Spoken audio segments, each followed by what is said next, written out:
Well, it's now the end of Week 17, and the Eagles beat the New York Giants. They swept the Giants this year, and they win 34-26 as the final to finish the season at 10-6 on the season and finish off on a good note after the struggles that they had. The rest of the month of December, losing three straight. That's all been well documented. Um, So definitely a disappointing season. All said and told, Eagles finish off 10-6, the same record they had last year, ironically. And last year it was good enough to win the division. Now you can't have the same record every year and win the division unless you go 13 or 14 wins. Um, but definitely disappointing how it looked after Thanksgiving and after the Thanksgiving win at Dallas, and how it all kind of fell apart after that. And it's definitely disappointing that your playoffs are all set, and the Eagles are not one of the teams that are going to be in it. Would they have won the Super Bowl this year? More than likely, they probably would not have done so. But it's still, it's always it's always much better to have your team in there to have a chance at it than to have the season end the way it did, and in a heartbreaking fashion after being 9-3 on Thanksgiving. A lot of blame to go around. Obviously, you look at the head coach. There's some blame to go there. We talk about the tempo. We talk about the time of possession and what can be done better going into next season. And honestly, I don't know how much of it's going to change. I mean, it's his way. I mean, that's maybe he can adapt and adjust a little bit more. There were times where I thought he did better this year in certain situations than what he did last year in certain situations. But then there were times where it's like, red zone. Red zone offense was a big issue. And it really hadn't gotten cleaned up this year, settling for threes instead of 6 and 7s when you have opportunities to score. And it could be the difference in games. It was a difference in the game against the 49ers. It was a difference in the game against the Cardinals. I mean, those are two games that they could have won if they would have scored in the red zone. Just couldn't do it at the end. This is a problem with this team going back to the Andy Reid years. That's one of the things that, it was so maddening with some of those seasons that just they couldn't score in the red zone. They couldn't score touchdowns in the red zone. They would settle for field goals, and it's the same thing now. It's like they get down there, and then it's like, well, here comes the offense starting to stall again. It's just one of those things. Hopefully, they can get some more personnel and clean that up going into next season. I got in a lot of hot water today at work, because I was having a real heated debate on something that's not going to happen. Because A, I don't think he's going to be going from where he is now, and B, I just don't think the Eagles are going to spend the money and get a receiver who has a bit of a who has some skeletons in the closet, let's just say, after they just got rid of one in Deshaun Jackson, which I still don't. I still don't agree with that, but and my thing was my wish list for the Eagles this offseason, and if I was running the show, this is what I would do. And one of the things that I said I would do if he became a free agent was to go after Dez Bryant, and of course we all know him as the Dallas receiver. And my boss was like, "You, that's horrible. You can't go after him. He has all, he's a clubhouse cancer, or all this and that, and you look at what he does and everything." It's like, you know what? I said he's a big receiver who goes up and gets the ball, and that's something that this team is sorely missing, because Riley Cooper isn't getting it done, and he's a taller receiver, but he just doesn't make those big plays. He had a nice game against the Redskins. He made some good catches. Just wasn't enough of those. And Dez is a guy, as much as I, don't like watching him, play against my Eagles, and certainly I don't like seeing Dallas have success. But he's a guy, he's a receiver that he does have some off the field issues. He does have some, but when it's game time, he goes up and gets the ball. And he has 16 touchdowns this year, and his touchdowns have increased year after year the last 3 years. He is a big weapon in this league, and he could help this offense out tremendously in that regard.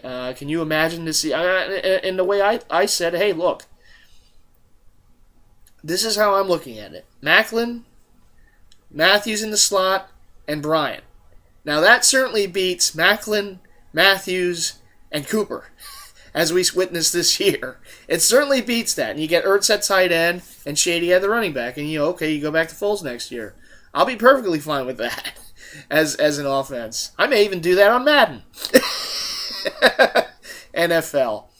But that was our big debate today, and I came under a lot of heat for saying that. And but I said, hey, on a scale of 1 to 10, this has like a 0.1 chance of happening at all, because I don't think Dallas is going to let him go. I think they'll, open up the pocket, open up the wallet, as they've done in the past for players. He'll probably re-sign there, or he'll go to another team that will really overpay him this off season. Which that won't be the Eagles. But that was one of my points, and I said, hey, I understand the issues with the defense. I would certainly correct that too, but if you have a chance to get another big-time receiver on an offensive-minded coach's team, I don't think it could hurt. And we were through the whole thing with Terrell Owens as many years ago, and yes, they should have paid him and kept him here. And, of course, the Deshaun Jackson, most recently, the issues with Deshaun. And I said, I don't think he was too much of a cancer in the locker room. I mean, he did have his best season of his career last year, and they won the division. The team had a lot of success with him. I understand he's a headache, but you mean to tell me there are teams that don't have headaches that win Super Bowls? I mean, teams can win with guys who are headaches, and it is what it is. But we go into the offseason now. After the postseason, of course, the Eagles hopefully will be proactive this offseason in the free agent market. Last year they didn't do as much free agency as we were hoping. They made a nice trade with the Saints. They got Darren Sproles. Went on to have a Pro Bowl season with the Eagles, his first ever Pro Bowl. Which is kind of surprising, Figure at least once he would have gotten in there for special teams, but in the past. But anyhow, that was a great move by them. Malcolm Jenkins was a very nice pickup for them in the secondary safety position, and of course the draft. Some players were hit or miss. I think they hit on Jordan Matthews. Some other players that didn't get a lot of playing time, we're going to have to see. I guess the jury's still out of them. Things like that. But one of the things they certainly hit on, and some of the free agents that they certainly hit on, were in the special teams. The Eagles had 7 special teams touchdowns this season, and they were the best special teams unit in the NFL. Darren Sproles is going to the Pro Bowl as one of them. Cody Parkey was a really great pickup, free agent pickup. Of course, he was the backup to Adam Vinatieri, drafted by the Colts. He was released. Eagles picked him up. He did an awesome job. He missed 2, field goals at the end against Washington, but it wasn't his fault they lost that game alone. And tremendous pickup. Definitely the special teams were much improved. That's one of the things that the Eagles really wanted to address in this offseason. And Coach Phipp and the acquisitions that they made really, really helped. I think Maragos was one of them, former Seahawk, won a Super Bowl there. Great moves all around for special teams. The Eagles deserve an A+++ for special teams, and of course Cody Parkey contributed to that. I hope I got that name right, Maragos. I believe I did, but it's a Monday evening after work, so I'm a little little Monday evening. um, but anyhow, great moves there. Defensively, like I said, Jenkins was a very nice pickup. The defensive line, of course, highlighted by Connor Barwin. We go into the Pro Bowl. Fletcher Cox, tremendous season. He was one of those guys who got snubbed by the Pro Bowl selection. Deservingly so. He just had a dominant season for a defensive tackle. Vinny Curry contributed in there with the sacks, and he doesn't get a ton of playing time, but he makes the most of it when he's in there. Benny Logan, another defensive tackle, awesome job. Eagles were one of the best defenses against the run. They really did a really good job at stopping the run for many opponents. And that's been something over the years have been a struggle for them, but this year they really played well. And of course, Connor Barwin, deservingly of a Pro Bowl selection. Awesome season, led the team in sacks. Had a tremendous season. He's been a real tremendous pickup for the Eagles. The last 2 years he's been here, the former Texan. Trent Cole got hurt towards the end of the year. Pretty solid year from Trent. Veteran, elder statesman on the D line, and Brandon Graham. Brandon Graham had a really, really, really solid season. Finally, kind of found himself in the NFL. And yes, we're always going to look at Brandon Graham and say we should have drafted Earl Thomas. I certainly said that enough in the last video. But being that said, and it is true, they should have drafted Earl Thomas. But being that said, he had a nice season. He contributed, and he was part of the terrific front line that they had on defense. Linebackers, Kendricks continues to grow. The Angry Bird, he continues to grow in his position. I think one of the shames of the season is they lost D'Amico Ryans in that game ironically against his former team in Houston, but he went down. We'll see what his status is going into the offseason, into next season. He's a solid pro. If they bring him back next season and he's healthy, I wouldn't be against that at all. He's a solid pro, short tackler, and the quarterback of the defense. In the secondary, we talked about Malcolm Jenkins, good pickup. The rest of it, just, what can you say? I feel as usual, you look at the other safety position, and Nate Allen was inconsistent. He made some plays. He had a couple interceptions there. He had a big interception yesterday in the win against the Giants. He made some plays this season, but for the most, there were also times he just looks lost out there in coverage. And, safety, that's not a good thing to do. Sometimes you're the last line of defense, and if you're just lost in coverage, that's not a good thing. Too many big plays.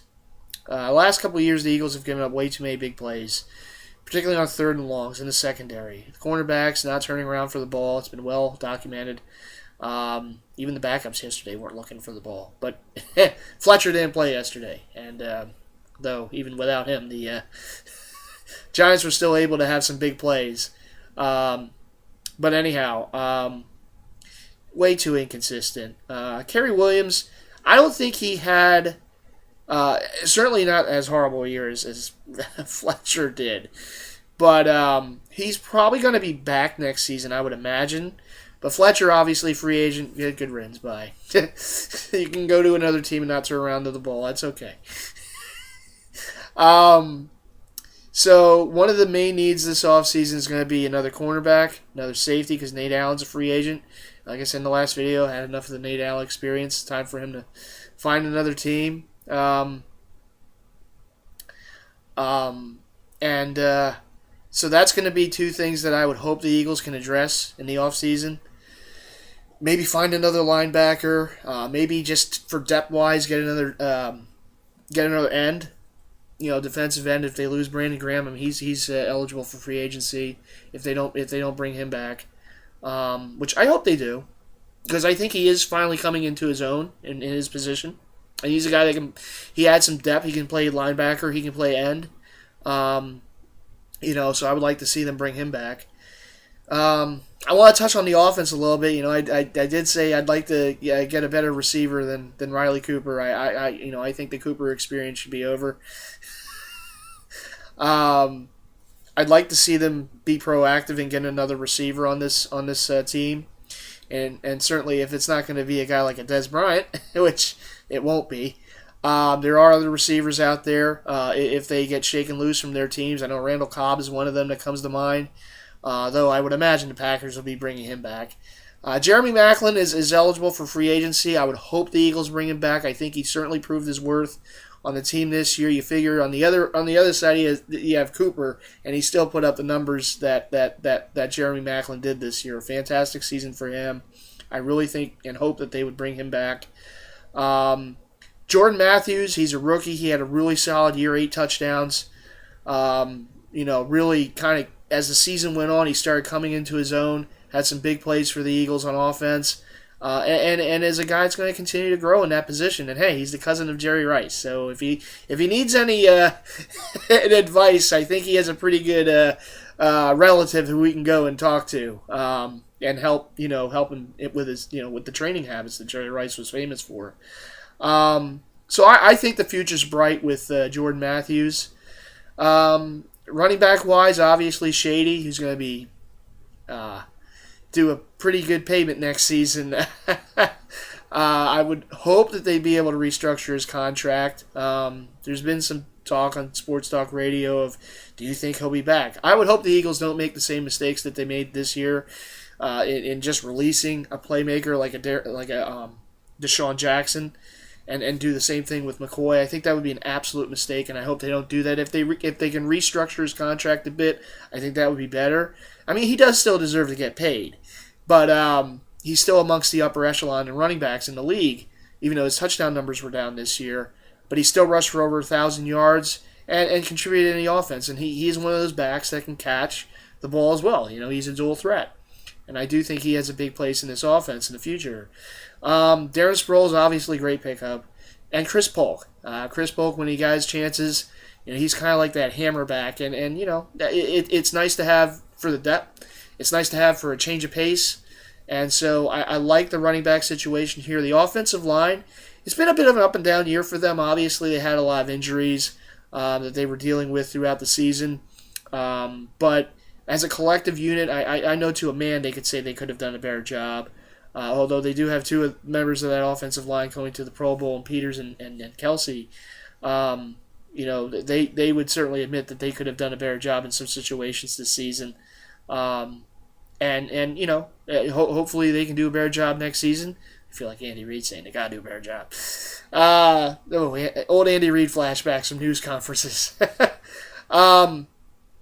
But I do hope that they can grow, and I think they should get some depth. They can draft some guys, they can pick up some free agencies. I think one of the things that we know from this year when they got hurt, you definitely need that depth on the O-line, and hopefully that's something that the Eagles can address in the offseason too. Quarterback position, you know what? I mean, I've been on a record of saying this, and I will say this. I think Nick Foles can be the guy. I think he can be the guy going into next season. I certainly don't think the Eagles are going to give up, what it would take to get the number 1 pick and draft a Marcus Mariota, even though he's Chip's guy from Oregon. I don't believe that they're going to be able to do that. I think that would be giving up way too much. So I would like to see what they can do with a healthy Nick Foles again next season. The guy's won a lot more games than he's lost. And, we talk about the inconsistencies that he had this year, which is true. It's been well documented. His turnover ratio was just not that good this year. But then again, this is his second season as a starting quarterback in the league. Gotta give the guy a shot. He has 1 more year in his contract. I'm willing to give him another year and see what he can do next season. Hopefully the offensive line can stay healthy. Hopefully they can get him another weapon at receiver. On the other end of hopefully they bring back Maclin and have another receiver on the other end of Maclin. Other side of Maclin, I should say, and of course with Matthews. I'd like to see them get the tight ends more involved. I think Ertz is the guy. I think he could be, maybe not quite up there with a Gronkowski, or Antonio Gates or something like that, but I think he certainly has a role in this offense. And as we saw towards the end of the year, I mean, he really started coming into his own. 15 catches against the Redskins. He had a nice game again yesterday against the Giants. I think he's a target. I think you can use him more in the red zone as a red zone target. And Chip, hey, he's a smart offensive guy. So I like what I've been seeing at Ertz. Can he block better? Sure, but you know what? They got a pretty good blocking tight end in Brent Selleck, so who will probably be here again next season. So I would like to see them utilize Ertz a little more in the passing game going forward in the next season. And I believe that's something that they'll do. So I guess that pretty much synopses the team and special teams, of course. I mean, hey, if they can add to what's already a great special teams, get some more guys, the coverage units, and maybe another returner in there as a kickoff returner, unless they go with Huff again next season. I definitely think that would be a nice thing for them going forward. It's going to be hard to repeat what they did this year on special teams. In fact, they might not be able to do it. 7 touchdowns on special teams. It's just unbelievable. But I think if they can continue to build on what they've done, that's really good. You have a great special teams, you're going to win a lot of games. And that's something that they unfortunately had a 3-game losing streak, but they still got 10 wins, and it is what it is. Going forward, obviously with this series, the couple things I want to say. This is going to be it for now for the Season of the Fan series. I'm going to return. One of the things I want to do is kind of have a little, do a video with 2 of the guys that you saw at the beginning of this series, which is my buddy Jason, the captain, huge Eagle fan, of course, and people in the Philadelphia area know him as the captain of the Dirty 30. It's Jay and Mark, Flyers Mark. You guys know Mark M. And maybe sit down and maybe pick each other's brains about what we feel the Eagles should do this offseason. So kind of be like, maybe we'll make that video sometime after the Super Bowl when the season's completely done, and then the free agency is going to be coming up, and the combine and everything. Everybody gets ready for the draft. What we'd like to see them do. So I'll probably have that sometime within the next few months. Maybe sometime in February, maybe March. I don't really know exactly now, but that's probably going to be the next video for the series because I'm going to bring this back next year. Even though it was a tough season in the end, this is a lot of fun to do, this video. And one of the things I want to try to do for next season is do some more in-game footage. Like I did for that game against the Redskins earlier in the year when you got to see me, in my element here watching the game. I'd like to do some more of that, and I want to bring some more of that into next Season of the Fan series. I'd like to do some more being out with friends and showing, a little more of that instead of just the pre and post game, and in some cases just the post game analyses. Analyses. How about that? Analysis of those games. I think that brings a little more to the table that way. I apologize I didn't do as much of that as I hoped to have done this year with it. Sometimes it just got to be a little too tough to get everything set up and film and the editing and everything. But I'm going to try to do better with that. I got to do a better job with that next season for Season of the Fan, and bring you more of that in-game highlights and in-game commentary. I'm going to try to do some more of that next season. But the next video, like I said, for this series will be either sometime in February or March. And it will be myself and, like I would hope, Jason and Mark M. And maybe we'll even add a few other people to it. We'll have a little roundtable discussion about what we hope the Eagles do in the offseason and what we look forward to the season to come. That'll be the 2015-2016 season, which hopefully that season will be a better ending than it was to this season. But anyhow, I hope you guys enjoyed this series. It was a lot of fun for me to do. And like I've said before, you got to see the full gamut of emotions, from how happy I was after the win against Dallas to how unhappy I was after they lost to Dallas and, of course, to the Redskins there at the end of the year. A lot of emotion was in this series. You see that it is a week-to-week thing in the NFL, and we know, as any football fan knows. And, Yeah, so good luck to those fan bases who are still alive. Well, maybe not so much to Dallas, but to the rest of the fan bases that are still alive. My prediction, well, my preseason prediction didn't really materialize because the Saints didn't make the playoffs. I predicted the Broncos would beat the Saints in the Super Bowl this year before the season started. So I'm not going to get my back-to-back, perfect pick in there. Last year, of course, I had the Seahawks over the Broncos. But who I feel will get to Super Bowl 49 in Arizona, who will win it? I'm gonna say the Seahawks over the Patriots, and I know they're both like the number one seeds, but it's very tough to beat those two teams in their home stadiums. Not to say it can't be done, but it certainly is tough, and I think those two are destined to have a clash in Super Bowl 49. I think the Seahawks repeat. I really do. I think, and I say that because their defense is playing like they were last year, and we all know how dangerous they are on defense. The Legion of Boom is when they get really going, and that's certainly what they're doing now. So I gotta go Seahawks over Patriots. I can't say I'll be upset to see that because I do enjoy watching Seattle, even though I certainly would never root for them over the Eagles, and I would never root for them as hard as I do the Eagles. I mean, the Eagles are everything for me for football. Even though I get a lot of flack at work and all because I do have interest in some other teams, the Seahawks, the Steelers.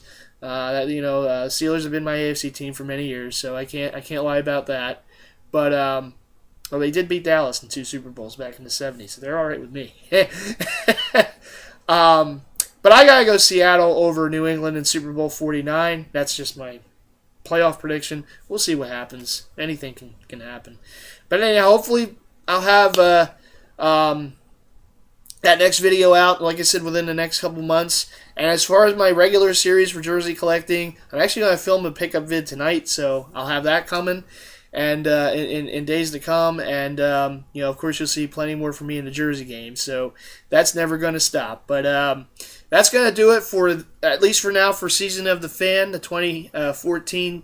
Boy, it's going to be 2015 in a couple days. Philadelphia Eagles. Thank you, everyone, for watching, whoever's watched this series and was able to get through my ramblings. And, I appreciate it. Hope I was able to give you guys a little insight as to what it is to be a Philadelphia Eagles fan. It's not easy. Not easy.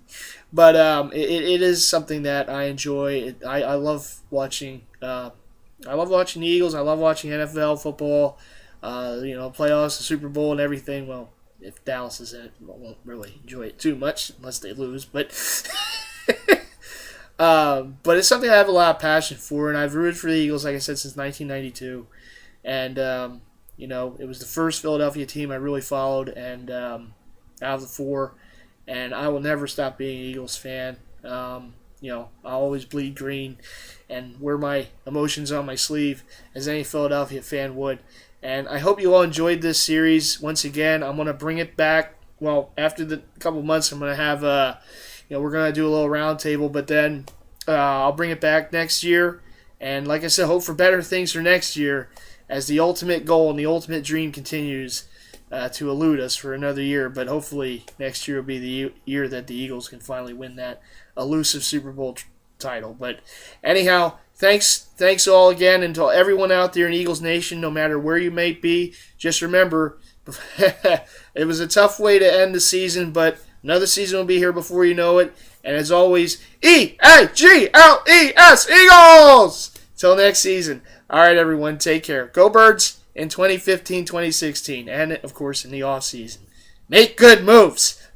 I'll see you all again soon.